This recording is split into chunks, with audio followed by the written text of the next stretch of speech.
Jadi ternyata bahagia yang meluap-luap itu sesederhana itu. Ketika kita peka pada orang lain dan kemudian berhenti, dan kemudian kita memberi kasih yang besar. Bahkan di Quran dikatakan, tidak disebut memberi kalau kamu belum bisa memberi yang kamu cinta.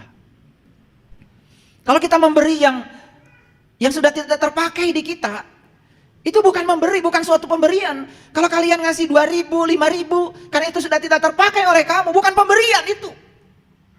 Itu membuang sampah sebetulnya. Sama seperti kamu punya makanan banyak di rumah, dan kemudian setelah kamu kenyang, kamu kasih sisanya kepada tetangga. Itu bukan pemberian. Niatkan dari awal, saya masak banyak karena saya ingin berbagi dengan tetangga, biar mereka kebagian. Tapi kalau kita niatnya supaya kenyang perut kita, kalau ada sisa kita bagi kepada mereka, bukan pemberian. Makanya harus taat pada Allah dan Rasulnya. Makanya dalam Quran dikatakan, faiza sawaituhu wa nafakhtu fihi min ruhi faqa'u lahu sajidin. Ketika aku sudah meniupkan ruhku ke dalam tubuh yang sempurna itu, maka hendaklah kamu bersujud. Jadi sujud dalam terminologi hakikat bukan sekedar membungkukkan badan, tapi sujud itu adalah jiwa selalu taat kepada sang pembimbing dalam dirinya, yaitu Allah dan Rasul yang sejati dalam dirinya. Nah, hadirin, kalau jiwa kita sudah manunggal dengan Allah dan Rasulnya, sudah bisa mendengar, berkomunikasi dalam diri, mual salah.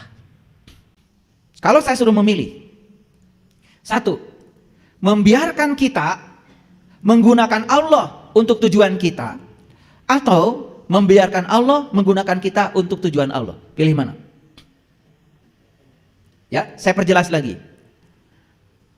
Membiarkan diri kita menggunakan Allah untuk tujuan kita, atau membiarkan Allah menggunakan kita untuk tujuan Allah. Pilih nomor 1 atau nomor 2? Nomor 2 ya. Nah, kalau disuruh milih, pasti milih yang benar. Di sini, di hidup beda. Baik ya. Kalau kita mau membiarkan diri kita digunakan Allah untuk tujuan Allah, itu sudah pas. Mengapa? Oke. Kalian suka berdoa? Suka berdoa? Ini mulai dicek, masuk data. Suka berdoa kan? Oke. Doanya ngatur-ngatur Allah kan? Supaya Allah ngikutin keinginanmu, bukan? Ketika Allah mengikuti keinginanmu, kamu sebut Allah mengabulkan doaku, begitu? Ketika Allah tidak mengikuti keinginanmu, maka kamu bilang Allah tidak mengabulkan doaku, begitu kan? Bahkan sombong, ketika Allah selalu mengikuti keinginanmu, kamu mengatakan dirimu soleh kan? Jawab dulu, ini data. Begitu apa tidak? Ini data sudah berlawanan. Katanya membiarkan Allah menggunakan kita untuk tujuan Allah. Kenyataannya setiap hari kita berdoa kepada Allah, malah justru menggunakan Allah supaya Allah bisa digunakan untuk memenuhi tujuan kita. Begitu apa tidak? Ini sudah berlawanan. Dan ini sumber penderitaan kita. Berarti kita belum muslim dong. Betul nggak? Jadi sebenarnya Allah tuh suka bingung dengan kalian itu. Nih yang Tuhan tuh lu apa gue? Kan gitu kata Allah. Kita ini diciptakan Allah untuk tujuan Allah.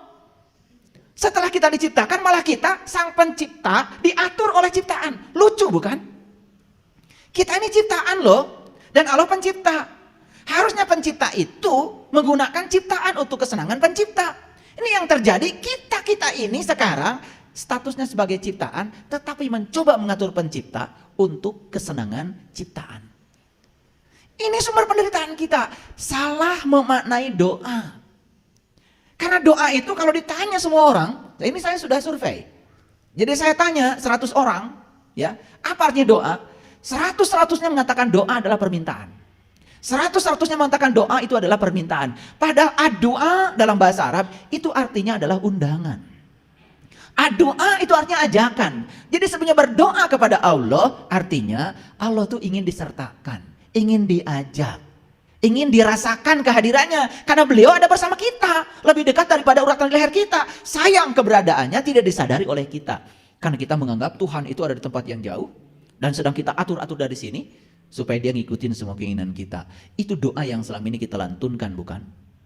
Padahal doa yang sebenarnya artinya adalah undangan, ajakan. Jadi Allah tuh hanya ingin disadari kehadirannya, disadari keberadaannya. Karena dia bersama kita. Buktinya adalah nafas kita. Itu wujud keberadaannya pada diri kita. Kenapa kita sering khawatir? Kenapa kita sering sedih? Karena ada ilusi keterpisahan kita dengan dia. Ini masalah tauhid sebetulnya. Karena tauhid kita baru mengesahkan Tuhan, tapi tidak mengesah bersama Tuhan. Yang dibutuhkan dari tauhid itu bukan mengesahkan Tuhan, mengesah bersama Tuhan. Makanya leluhur kita mengatakan manunggaling kaula lan Gusti. Kaula lan Gusti itu manunggal. Gitu. Sampai sini ngerti? Pilih yang mana tadi pertanyaannya? Yang nomor 2 kan? Berarti kita sudah memasuki judul ini. Kita sekarang siap sedia membiarkan Allah menggunakan kita untuk tujuan Allah.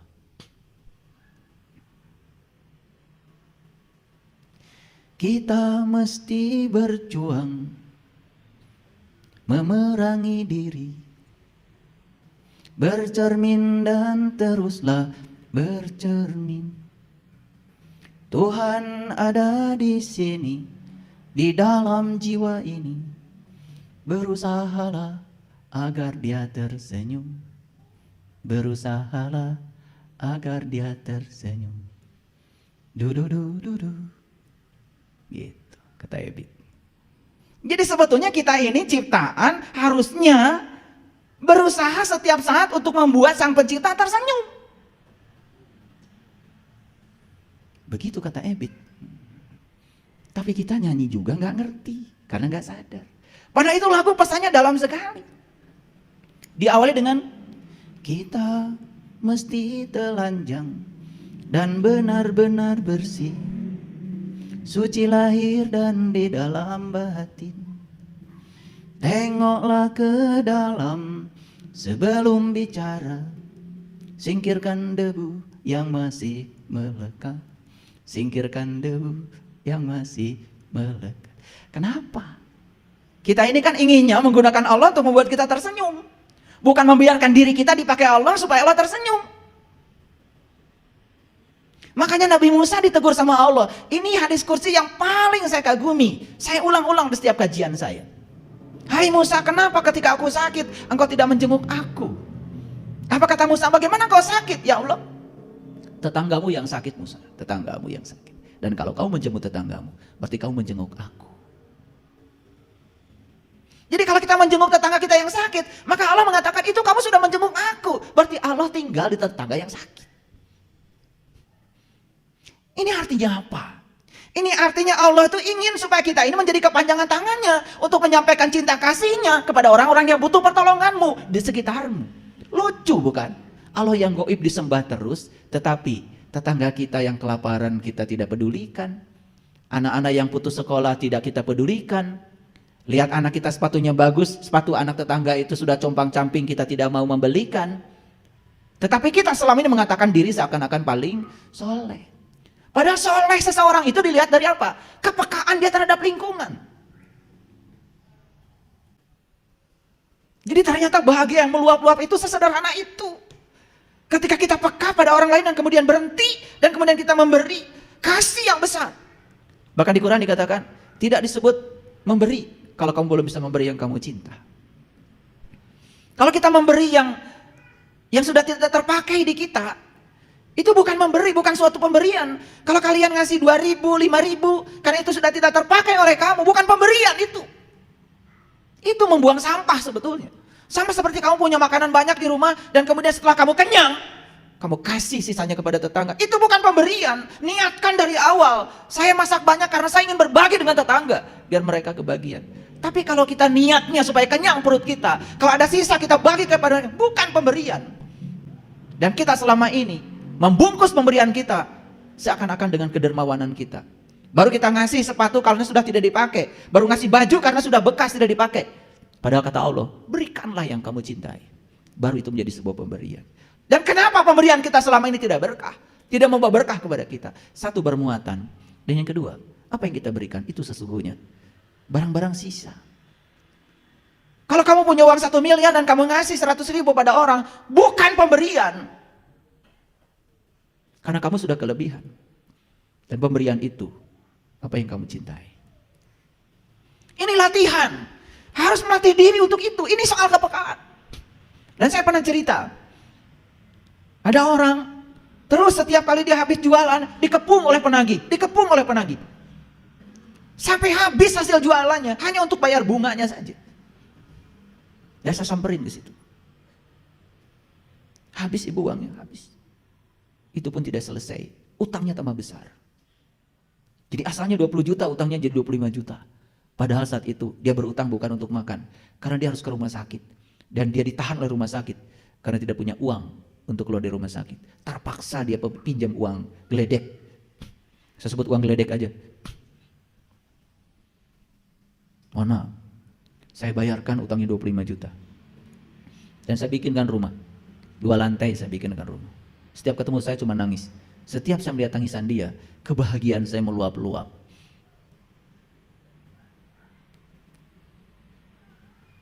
Makanya pemberian yang luar biasa yang dinilai oleh Allah adalah kamu tetap memberi walaupun saat itu kamu susah. Kalau pemberian saat kamu sedang berkelimpahan itu sangat biasa, tapi kamu bisa memberi walaupun kamu susah. Di situ nilai pemberian itu yang sangat luar biasa. Saya membangunkan rumah dia bukan karena saya sudah berkelimpahan, tetapi karena saya melihat dia lebih butuh daripada saya. Itu saja. Dan agama itu praktek, bukan hanya teori. Mohon maaf, saya didatangi Pak Lurah. Dan Pak Lurah mengatakan, saya percaya katanya dengan ceramah-ceramahnya Anda. Bilang sama saya, karena Anda sudah mempraktekkan apa yang Anda ceramahkan. Dan sekarang Pak Lurahnya setiap hari nonton YouTube saya. Karena saya tidak menganjurkan orang berbuat baik, tapi saya memberi contoh bagaimana berbuat baik. Menganjurkan orang lain berbuat baik itu sangat mudah, tapi memberi contoh kebaikan itu yang kurang sekarang ini. Tidak ada keteladanan, tidak ada energi. Pertanyaan saya selanjutnya, tolong dijawab.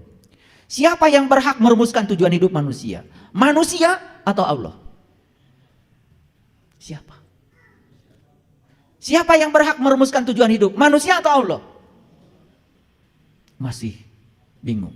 Manusia atau Allah? Kalau gitu saya kasih contoh dulu. Ada orang bikin laptop. Berarti laptop ini ciptaan. Si pembuat laptop sang pencipta. Yang bisa merumuskan tujuan laptop ini dibuat siapa? Laptop atau pencipta laptop? Pencipta jelas. Gak mungkin laptop merumuskan tujuan dia. Jadi yang berhak merumuskan tujuan hidupnya manusia, itu manusia atau Allah? Allah, setuju? Kita direncanakan Allah datang di sini. Kita ini akan menjalankan misinya Allah datang di sini. Tapi apa yang terjadi? Sampai di sini kita membuat rumusan-rumusan tujuan hidup baru yang berbeda dengan rumusan tujuan hidup yang Allah bikin. Itulah yang terjadi, tabrakan rumusan tujuan hidupmu dengan rumusan tujuan Allah. Makanya kamu setiap hari hanya protes, menolak, tidak bisa menerima kenyataan yang terjadi. Padahal kata Allah, apa yang kamu sebut buruk, siapa tahu itu baik bagimu. Dan apa yang kamu sebut baik, malah siapa tahu itu buruk bagimu. Dia yang maha tahu akan memilihkan yang terbaik buat kita. Cuman kita masih terjebak oleh pikiran kita yang dangkal. Ini sumber penderitaan semua manusia. Di sini, tabrakan tujuan. Jadi makanya kita kembalikan sekarang. Mari kita tanya sama Allah. Ya Allah, kalau begitu, apa tujuan Engkau menciptakan aku? Untuk apa aku dihadirkan di sini? Itu harus ketemu jawabannya.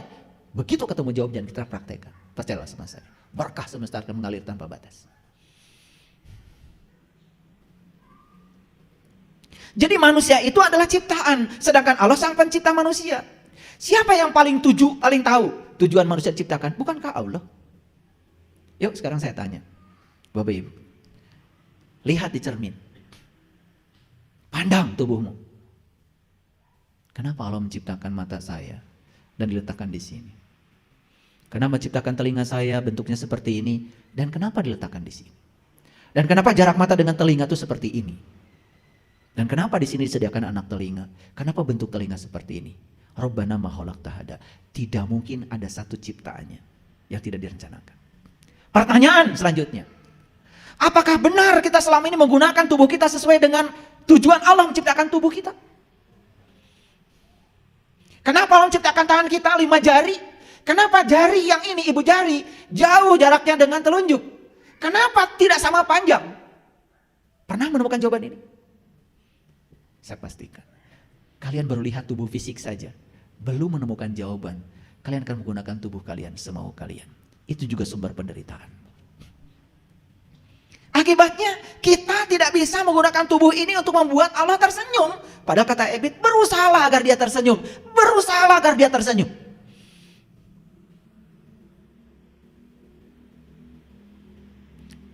Hadir, dari ujung rambut sampai ujung kaki ini, kalau kalian tahu rahasianya, semua Allah ciptakan ada maksudnya. Dan satu tujuan Allah menciptakan tubuh ini, untuk mengenali dia, untuk menyaksikan dia, untuk melihat dia, untuk bertemu dengan dia. Makanya dalam hadis qudsi Allah mengatakan, kuntu kanzan mahfian wa ahbabtu an urifa fa khalaqtu khalqan. Aku adalah suatu perbendaharaan yang tersembunyi dalam dirimu, lalu aku ciptakan tubuhmu. Karena dengan tubuh itu kalian dapat mengenali aku. Yuk sekarang tanya, tubuhmu selama sekian puluh tahun di semesta ini digunakan untuk apa? Semua digunakan untuk kesenanganmu, bukan? Itu bukan? Sekarang pertanyaan, sudah tahukah cara menggunakan tubuh untuk kesenangan Allah? Belum tahu. Bagaimana kita bisa menyenangkan yang lain? Makanya kita dalam hidup semua berorientasi pada diri sendiri. Tidak pernah berpikir orang banyak. Itulah yang menyebabkan hidup kita, mohon maaf, kekurangan nilai guna di ruang kehidupan. Karena semua yang kita hasilkan buat kita. Betul? Tidak pernah memikirkan orang lain. Makanya ciri manusia paripurna dalam rumusan orang Sunda itu kan ada 6. 1, nulung kanu butuh. 2, nalang kanu susah. 3, ngahudangkeun kanu sare. 4, nyaangan kanu paekeun. 5, nepak kanu poho. 6, nganter kanu keung. Itu rumusan manusia paripurna. Kalau saya menyebutnya itu rukun imannya leluhur kita. Keren sebetulnya. Dan Quran 30 juz itu sudah terangkum di 6 itu sebetulnya. Bagaimana orang tua kita membuat rumusan yang keren. Tapi berapa banyak anak-anak sekarang, anak-anak muda sekarang ini mau memperhatikan pesan leluhur yang begitu luar biasa itu. Subhanallah. Jadi kita simpulkan dulu. Kalau begitu, semua ciptaan dicipta oleh Sang Pencipta untuk kesenangan siapa? Untuk kesenangan Sang Pencipta. Jadi sekarang gimana caranya kita menggunakan semua berkah dari Sang Pencipta itu untuk kesenangan Dia? Oke? Mulai dari mana? Mulai dari mempertanyakan, untuk apa aku ada di sini? Kenapa tubuhku begini? Kenapa tubuhku beda dengan tubuh gajah? Kenapa tubuhku beda dengan tubuh kambing? Itu kalau pertanyaan itu dianggap konyol orang biasa. Tapi kalau orang yang luar biasa mempertanyakan itu, dia akan menemukan jawabannya. Sampai suatu saat dia akan ketemu, oh ternyata menjadi manusia itu adalah hak istimewa. Karena apa? Hanya dengan tubuh ini kita bisa mengantarkan sang jiwa untuk pulang memenuhi ayat inna lillahi wa inna ilaihi raji'un. Itu singkat penak. Oke, lanjut dulu. Jadi kalau kita lihat diskusi ini, ya. Jadi Allah itu menciptakan manusia cuma satu tujuannya kok. Allah ingin dikenal. Sampai di hadis qudsi menggunakan kata wa ahbabtu an urifa. Habib, ahbab itu rindu. Wa ahbabtu an urifa, aku rindu untuk dikenal. Jadi Allah tuh ingin dikenal sebetulnya. Jadi Allah menciptakan tubuh kita tuh hanya ingin dikenal. Kalau sudah dikenal silahkan. Kalian mau menyembah Dia dengan cara apa? Itu ekspresi dari rasa syukurmu. Lucu kalian tuh, kenal juga enggak. Udah nyembah-nyembah. Lalu yang disembah jadi pikiran dan perasaanmu sendiri. Tapi GR-nya luar biasa. Ya, habis sholat, walaupun mikir kemana-mana, bilangnya nyembah Allah. Padahal di Quran dikatakan, aqimis sholat li zikri. Disebut menyembah Allah, kalau selama sholat kau mengingat Allah. Kan jelas ayatnya, fa'budni wa aqimi sholat li zikri. Sembahlah aku dan dirikanlah sholat untuk mengingat aku. Dikatakan menyembah Allah kalau selama sholat mengingatnya. Lah, yang kamu ingat piring berantakan, cicilan.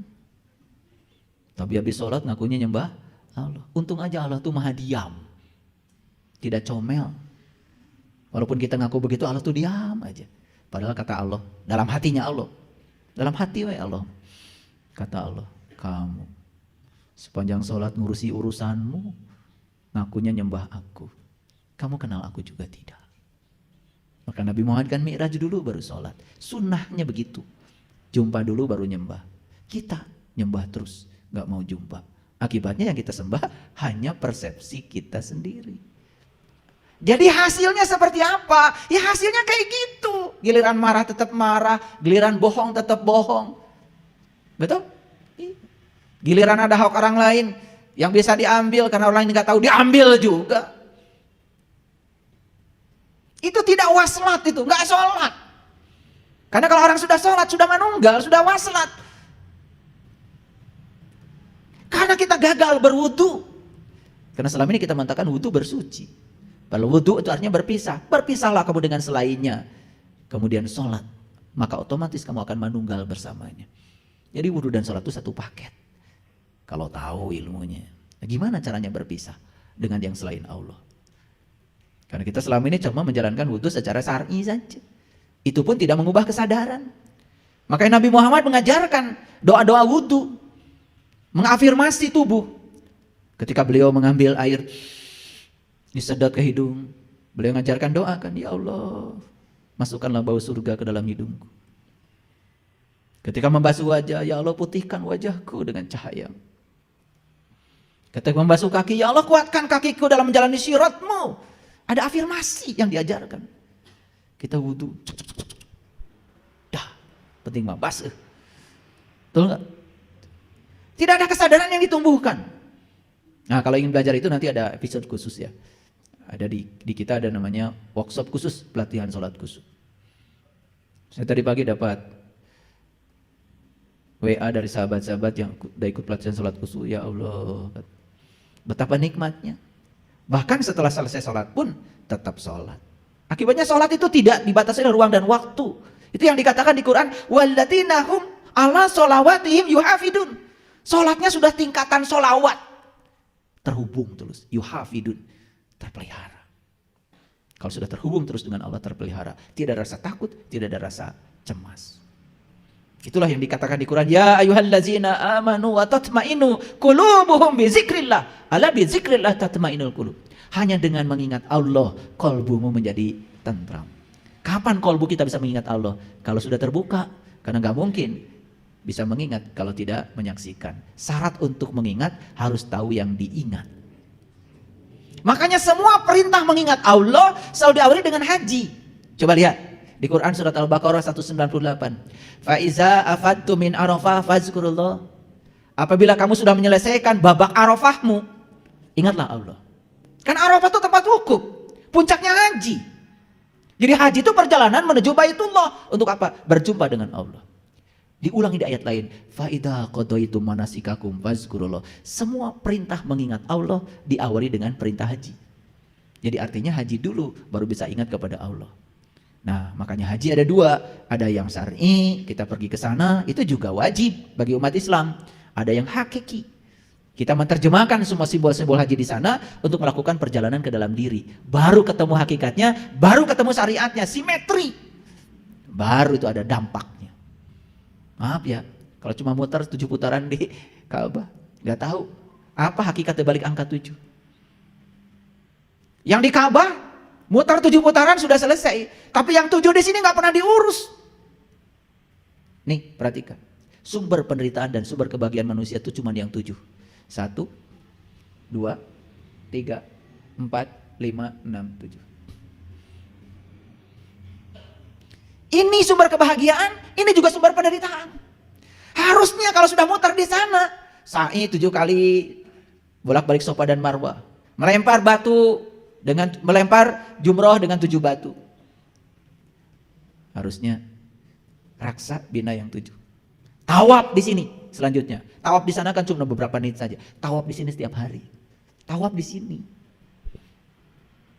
Udah bisa tawaf di sini. Kalau bisa tawaf di sini udah keren. Banyak yang baru bisa tawaf di sana doang. Di sini nggak bisa tawaf. Padahal Allah bilang, aku lebih dekat daripada urat nadi leher. Kalau tawafnya di sini bisa membuktikan ayat bahwa Allah lebih dekat daripada urat leher. Bisa. Itulah pentingnya berguru pada yang tahu. Lanjut dulu. Itu sebabnya saking ingin dikenal, maka Allah itu turun dari martabat yang paling tinggi ke martabat kedua, martabat ketiga, terus sampai martabat yang ketujuh. Makanya semua leluhur kita kalau mengajarkan makrifat pasti mengajarkan 7 martabat alam. Jadi kalau kita belajar kepada Raden Ronggowarsito dalam kitab Serat Wirid Hidayat Jati, itu jelas ya di situ dijelaskan tentang 7 martabat alam. Jadi martabat yang pertama namanya alamul ahadiyah. Martabat zat yang bersifat la ta'ayun. La ta'ayun artinya disebut juga martabat sepi. Karena zat bersifat mutlak tidak dapat dikenal oleh siapapun. Tidak dapat dikenal oleh siapapun. Ini yang disebut dengan martabat alamul ahadiyah. Makanya kemudian dia turun ke martabat yang kedua yang disebut dengan alamul wahdah. Disebut pula hakikat Muhammad. Jadi Muhammad itu artinya terpuji. Makanya kita mengenal dalam terminologi Sirur Asror karya Syekh Abdul Qadir Jalili bab 1 itu diceritakan tentang asal mualah penciptaan alam. Jadi sebelum Allah menciptakan alam semesta yang luar biasa ini, yang pertama beliau ciptakan adalah Nur Muhammad. Nur Muhammad itu cahaya terpuji, ya dia juga. Makanya ada Nurullah, Nur Muhammad, Nur Insan, diikat semuanya, itu disebut ruh. Makanya ruh dengan jiwa beda. Ruh itu bahasa Arabnya ruh, kalau jiwa bahasa Arabnya nafs, diri. Nah yang harus bersaksi bukan ruh, tetapi nafs, diri. Yang disebut dengan Nur Insan. Makanya turun dari martabat alamul ahadiyah ke alamul wahdah. Ini adalah permulaan ta'ayun yang disebut dengan sifat nyata. Suatu kesatuan yang belum memiliki pemisah antara satu dengan yang lainnya.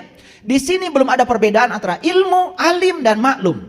Ibarat biji belum ada pemisah antara akar, batang, dan daun. Masih satu kesatuan. Pernah lihat biji? Pernah lihat biji? Biji jagung. Biji kedelai, biji, lihat akar di situ. Belum. Tapi ada nggak akar di situ? Ada. Ada nggak bibit akar di situ? Ada. Lihat daun di situ? Nggak lihat. Tapi ada nggak bibit daun di situ? Ada di situ dahan? Nggak ada. Ada nggak bibit dahan? Nah kira-kira ini analogi yang kurang tepat sebetulnya. Tetapi daripada sulit, udah saya gambarkan saja. Yang disebut dengan alam kedua itu seperti itulah. Seperti biji. Sebetulnya ada akarnya, ada daunnya, tetapi belum kelihatan. Karena belum kelihatan kan belum bisa mengenalkan diri kalau saya akar, belum mengenalkan diri kalau saya daun, belum mengenalkan diri kalau saya pohon, belum bisa mengenalkan diri. Makanya itu saja belum bisa dikenal. Turun lagi ke martabat yang ketiga, yang disebut dengan alamul wahidiyah. Itu yang disebut dengan hakikat manusia. Ini pun baru hakikat manusia, hakikat manusia. Yang disebut dengan jiwa. Makanya, maaf. Saya potong dulu sampai di sini. Nurullah, Nur Muhammad, Nur Insan, Gumulung Manunggal disebutnya adalah ruh. Nah Nur Insan ini harus bersaksi pada Nurullah dan Nur Muhammad. Kalau dia sudah bersaksi pada Nurullah dan Nur Muhammad, itu sudah mengalami syahadat sejati. Makanya Raden Ronggowarsito menyebut kitabnya beliau itu adalah Serat Wirid Hidayat Jati. Jadi apakah ini cocok dengan ajarannya Al-Quran? Cocok. Kan di Quran disebut laqad kafaral ladzina qalu innallaha salisu salasa. Kafirlah orang-orang yang mengatakan Allah salah satu dari yang tiga. Berbicara tentang Allah ya harus Nurullah, Nur Muhammad, Nur Insan. Satu kesatuan itu namanya tauhid. Itu dijelaskan dalam Quran surat Al-Maidah ayat 73. Nanti bakal masuk ke situ kalau yang mau belajar lebih lanjut. Ini baru brainstormingnya. Jadi ini bukan kajian, bukan santapan rohani, ini bukan. Ini baru kajian untuk mengantarkan kita supaya kita bisa santapan rohani. Santapan rohani belum. Kalau ngaji dengan saya, jangan GR. Tadi saya ikut santapan rohani luar biasa. Apa? Ini baru santapan pikiran. Sebab pikiranmu mikir itu aja. Santapan rohaninya belum. Kalau mikir nanti akan sampai di mana rohani kita bisa menyantap. Ruh itu jiwa, ruh itu adalah nur, maka makanan ruh adalah nur pula. Makanya, mohon maaf, saya menyitir bahasa Injil yang sangat simpel. Allah adalah roh adanya. Dan menyembah Allah harus dengan roh pula. Jadi kalau dalam bahasa Islam kan, Allahu nurus samawati wal ardh. Masalu nurihi kamishkatin fiha misbah. Al-misbahu fi jujajah. Ajujajatu ka'annaha kaukab. Duriyu yuqadu min sajarati mubarakah zaitunatil la sarkiyah wala gorbiyah. Walau lam tamsasun nar, nurun ala nurin. Harus ketemu dengan nur ala nurin. Harus ketemu misbah. Harus ketemu lampu dalam diri kita. Harus ketemu dengan kaukab, bintang yang berkilauan. Harus ketemu. Kalau sudah ketemu baru caang baranang. Ternyata dalam diri kita itu tidak poek mongkleng buta rajin, caang baranang. Itu namanya menemukan kota terindah dalam diri. Disebut Madinatul Al-Munawwarah. Makanya hijrah dari Mekah ke Madinah itu hijrah dari kampung ke kota. Gitu bahasa Quran. Nah, jadi alam wahidiyah ini disebut dengan hakikat manusia. Wahidiyah adalah kesatuan yang mengandung kejamakan dan merupakan ta'ayun yang kedua. Pada tahap ini setiap bagian telah tampak terpisah-pisah dengan jelas. Dari ketiga martabat batin itu, ahadiyah, wahdah, wahidiyah sudah mulai jelas. Nah, ini yang disebut dengan Allah, Rasul, dan insan. Makanya harus taat pada Allah dan Rasulnya. Makanya dalam Quran dikatakan, faiza sawaituhu wa nafakhtu fihi min ruhi faqa'u lahu sajidin. Ketika aku sudah meniupkan ruhku ke dalam tubuh yang sempurna itu, maka hendaklah kamu bersujud. Jadi sujud dalam terminologi hakikat bukan sekedar membungkukkan badan, tapi sujud itu adalah jiwa selalu taat kepada sang pembimbing dalam dirinya, yaitu Allah dan Rasul yang sejati dalam dirinya. Nah, hadirin, kalau jiwa kita sudah manunggal dengan Allah dan Rasulnya, sudah bisa mendengar, berkomunikasi dalam diri, mual salah. Mual salah. Dan salah mah asalnya tina pikiran. Pikiran yang tidak tercahayakan oleh ilahi.